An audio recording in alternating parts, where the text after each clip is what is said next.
Kasongo yeye Mombali nanga Kasongo mbona wewe Songa libala yeye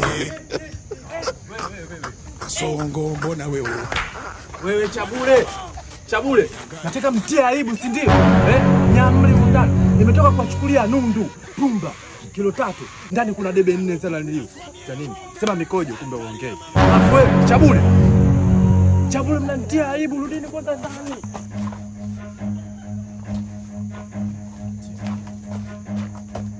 I don't want peace. I want problems always. Mnatia aibu kweli yani. Nataka mnizalilishe si ndio? Sasa ni Chabule nimekutoa Singida na mzee nimemtoa Mtwara huko. Nyie mna nini mna njaa? Si mna debe kubwa la mikojo. God have mercy. Baba mwenye nyumba.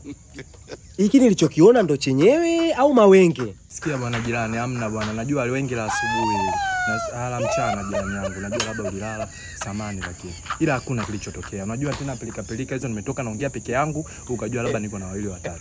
Hiyo sio wenge. Usimsukule kabisa uliopita hapo unaingia ndani kwako msukule huu. Baba mwenye nyumba unaniambia wenge. Sema wewe. Unaanza sasa kunifuatilia. Ushanijua si ndio? Ushanijua.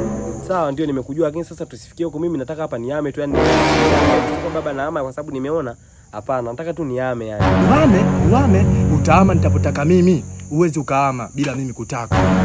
Na ulichokiona hapa kausha. Tena kausha. Muona na alikuwa hivyo. Muona huyu anaitwa Chabule ule muona huyu wa kwanza huyu. Naye alikuwa mbishi huko nilimkuta huko Mbande.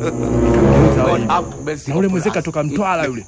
Na nimemkuta naye dharau kama na wewe usije ukaingia kwenye listi ukawa unafanya kazi watatu na wawili utakuwa watatu. Nimesemaje? Uame mundani.